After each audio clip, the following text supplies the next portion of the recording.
বিদেশে আটকে থাকা সম্পদের পরিমাণ নিয়ে ভিন্ন ভিন্ন হিসাব থাকলেও ইরানের দাবি, বিশ্বের বিভিন্ন দেশে তাদের 10,000 কোটি ডলারেরও বেশি অর্থ রয়েছে, যা তারা সরাসরি ব্যবহার করতে পারছেন না। এই অর্থের বেশিরভাগই এসেছে তেল, গ্যাস এবং বিদ্যুৎ রপ্তানি থেকে। কিন্তু মার্কিন নিষেধাজ্ঞার কারণে সংশ্লিষ্ট দেশগুলোর ব্যাংক ও আর্থিক প্রতিষ্ঠানগুলো সেই অর্থ তেহরানে স্থানান্তর করতে পারেনি। ফলে বছরের পর বছর ধরে অর্থগুলো বিভিন্ন দেশে জমা হতে থাকে। জব্দ সম্পদের সবচেয়ে বড় অংশ রয়েছে চীনে।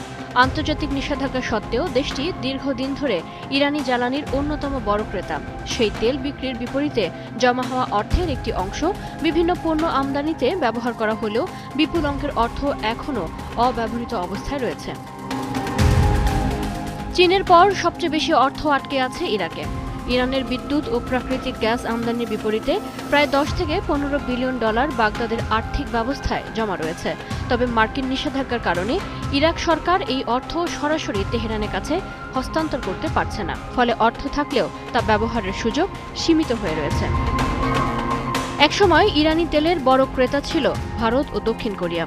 2018 সালে যুক্তরাষ্ট্র নতুন করে নিষেধাজ্ঞা আরোপের পর দুদেশের ব্যাংকিং ব্যবস্থায় ইরানে প্রায় 7 বিলিয়ন ডলার করে আটকে যায়। পরে দক্ষিণ কোরিয়ায় থাকা প্রায় 6 বিলিয়ন ডলার কাতারে স্থানান্তর করা হলেও সেই অর্থ কেবল মানবিক খাতে ব্যবহারের শর্তে রাখা হয়েছে। ফলে বাস্তবে ইরান এখনও ওই অর্থের পূর্ণ নিয়ন্ত্রণ পায়নি। এছাড়া জাপান, ওমান, লুক্সেমবার্গ সহ আরও কয়েকটি দেশেও ইরানের কিছু অর্থ আটকে রয়েছে। অর্থনীতিবিদদের মতে দীর্ঘদিনের মুদ্রাস্ফীতি, বৈদেশিক মুদ্রার সংকট এবং দুর্বল রিয়ালের চাপে থাকা ইরানের জন্য এই সম্পদ ফেরত পাওয়া হতে পারে বড় ধরনের অর্থনৈতিক স্বস্তি। তাই তেহরানের কাছে এই অর্থ শুধু আটকে থাকা সম্পদ নয়, বরং অর্থনৈতিক পুনরুদ্ধারের সম্ভাব্য চাবিকাঠি। চৈতি সরোয়ার, ৭১।